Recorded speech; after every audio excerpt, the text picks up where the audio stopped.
Welcome back, my friends, to the show that never ends. Got one for you. Hey, I live in Trivia Town, so how appropriate it is to watch a horror film called Trivial. It's brought to us by James L. Edwards, and here we have Laura Edmonds, who she holds a very unique game show. It's a trivia game show in which the two contestants are usually folks who she knows, and she straps to a chair and basically forces them to answer trivia questions. And if they get it right, hey, they're on the right path and they're okay. But if they get it wrong, well, there are some dire consequences. And 3 wrongs will get you a deadly prize.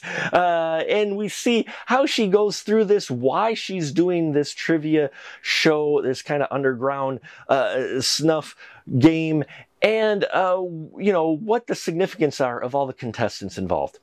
And yeah, that's the story of Trivial.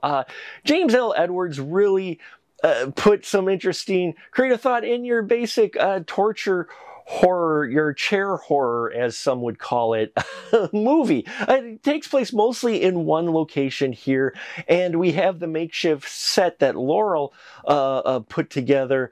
And yeah, I love this approach and this concept. You know, and being a trivia guy too, there's some very interesting trivia questions that Laurel asks. And so I'm sitting there trying to answer those and go, oh wait, this is also going to end badly for someone. Sasha Graham does great in here. I loved her performance.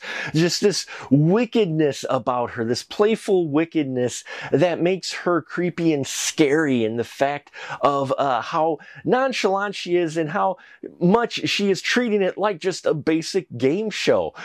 So yeah, her performance really is essential to sell this idea, and she does it very well, and I loved her performance of Laurel. We got Drew Ford here in here as Brian Sands. I enjoyed his character, the guy who is one of the contestants that survives a bit longer than the rest.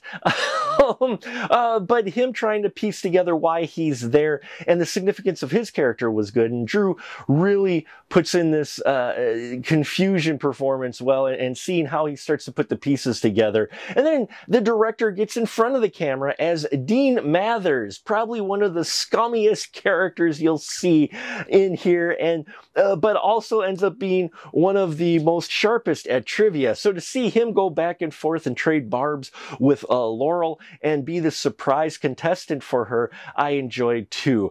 There's makeup and blood effects in here, not a whole lot, but they're done very well. And yeah, the film I thought was very entertaining. I think the only criticism I had for it was the fact that I felt it could have been trimmed up. While I get what they were going for and how they established things, I think they could have got to things a little quicker. Don't get me wrong, I love trivia questions, and I loved trying to figure out the answers to the trivia questions that she was asking, but at the same time, I think if they could have trimmed out a section here, well, you know, brought it down to more closer of like a 90-minute movie, I think it'd be really tight, and it would really move along and really be impactful. That said, I still enjoyed a lot of things in this film, and not just the trivia questions, and especially the ending too.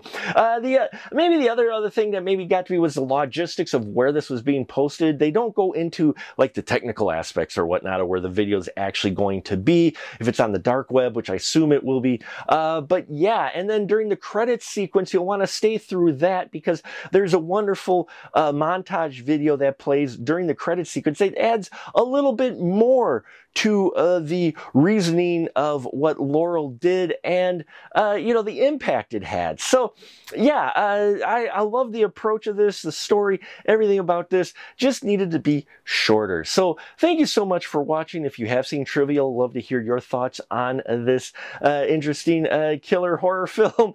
And thank you so much for watching. Until next time, remember, keep that ticket stub.